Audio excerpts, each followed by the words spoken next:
This literally was just the beginning.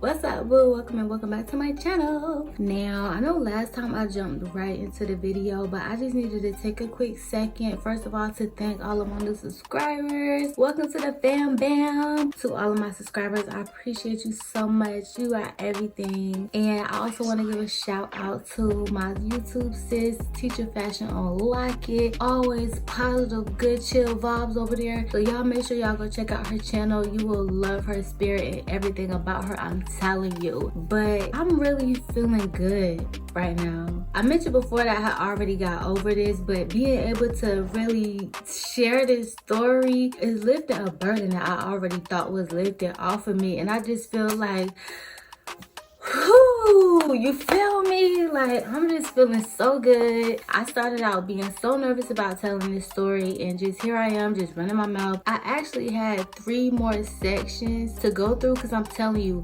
this was agonizing in my life, and I went through this for like ever. But I'm just at a point now where I'm like, you know what, God, wrap it on up.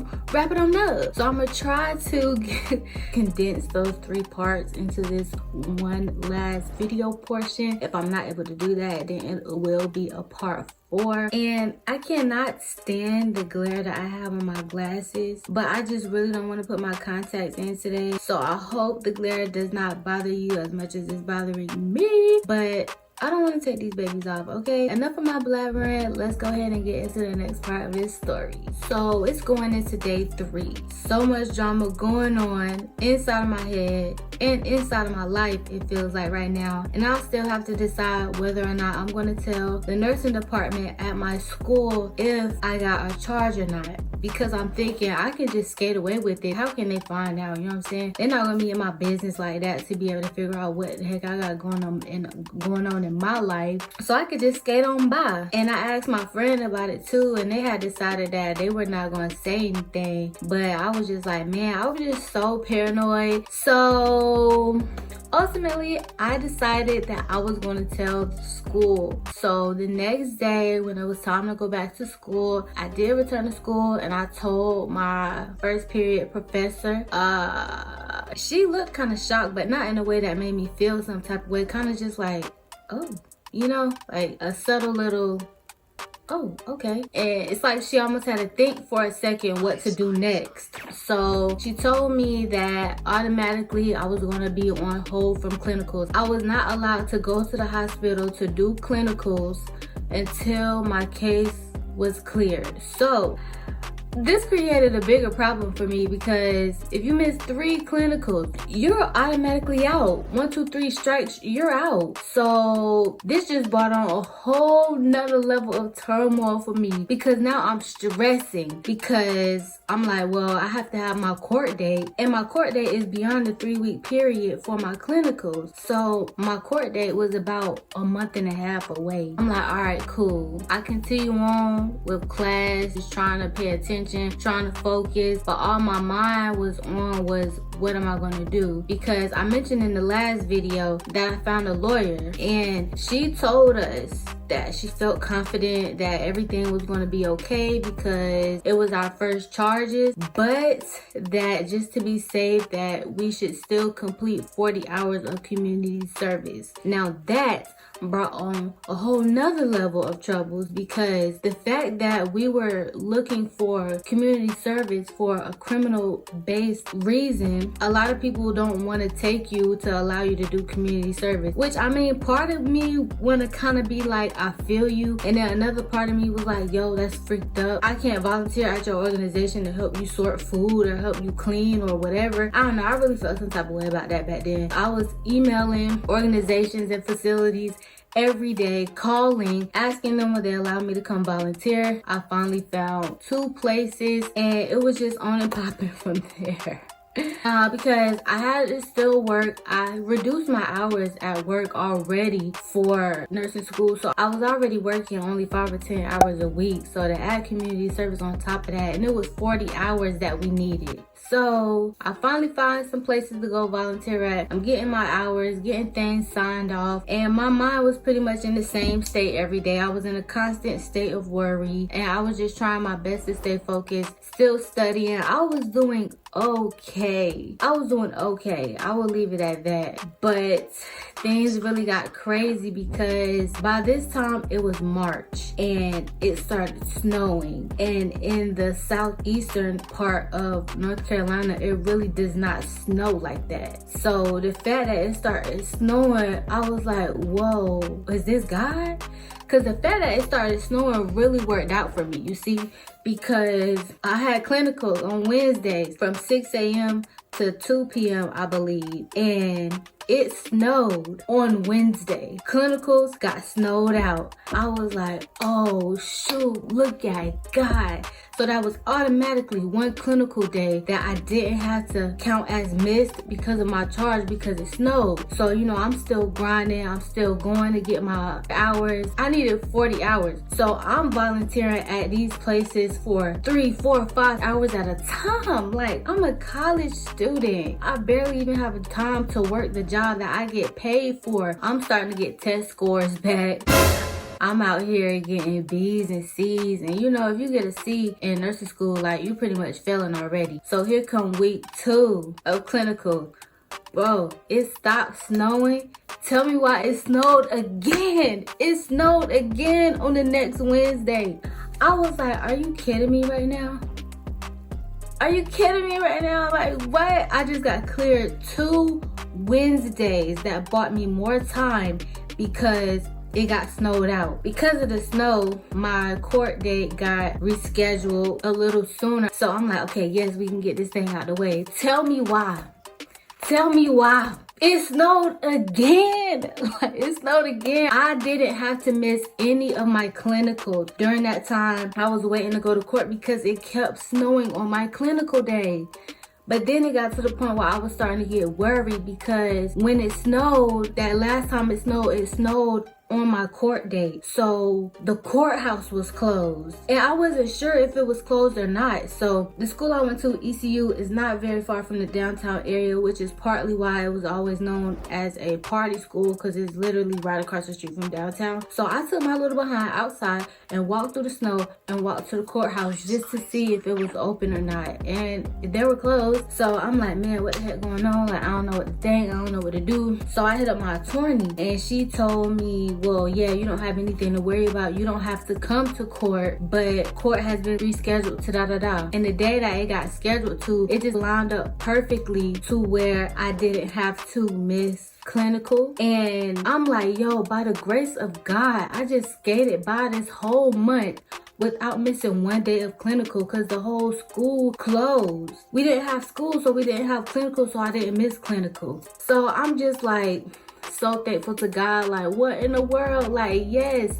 So my lawyer goes to court and we get the results back, and with the fact that it was my first charge and I completed all 40 hours of my community service in that allotted time frame, my girl was able to get my case dismissed. Oh my God. And you know what?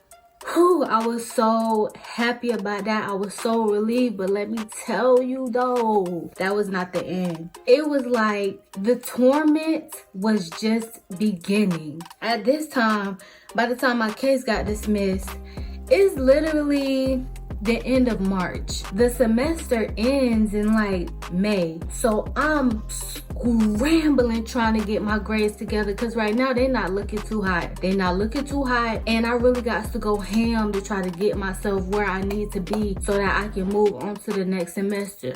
So at this point in my life is when I realized how useless worrying is. I spent so much time. I spent the past 3 months worrying about everything that went on, and everything I did, everything that happened, that I basically dug a hole for myself that I had to try to dig myself out of, because I wasted so much time and so much brain space worrying that I didn't focus on school. So now when the time came where my case got cleared, I was so happy, but it didn't really clear everything that was going on, because now I had to fix what I low-key destroyed.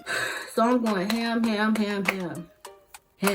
I'm staying up all night. I'm getting up early in the morning. I'm writing down notes, rewriting them. And your girl got an A, a B, and 3 C's.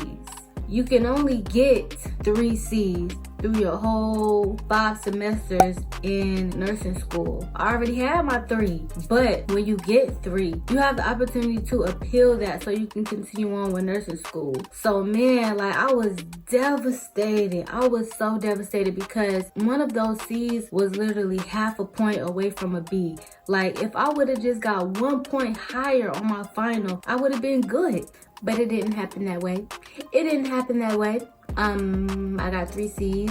So my first thought was, freak this, I'm about to appeal this joint. So I figured out what I had to do. I had to write a 2-page paper about what happened, why do I feel like I deserve another chance, why am I going through the appeals process, la-di-da-di-da. And I had to get a written letter from someone else outside of the situation to explain what they saw or felt was going on with me from the outside. My friend is the one who wrote that outside paper with me, because honestly, other than my mama, nobody knew to the true extent what I was going through and how bad I was suffering. But my mama at least knew my heart, and I told her some things how I felt, and my friend was there with me. My boyfriend, we never talked about it. Like, I told him, and that was pretty much that. Like, there was really nothing there with that. So my friend wrote the paper.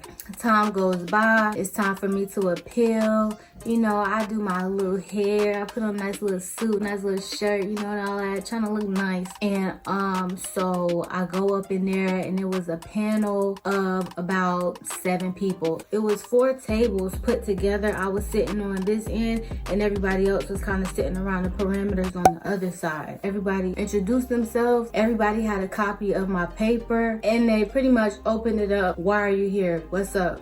It's kind of how they did that. They opened up the floor and they left everything to me. So the next maybe 15 minutes was just me explaining what I did, what happened, why I did what I did, which I told them straight up. I said, I don't know why I did what I did. I really can't tell you that, but I just know that I made a mistake. I worked hard to get here, blah, blah, blah. I told them how off my mental was, and I just really wanted a second chance. So they came off on some, well, you already got 3 C's. That's all you can get through your whole entire nursing school career. And I'm like, yeah, I know, but I went through so much that I just know I can do it. I just know I can do it.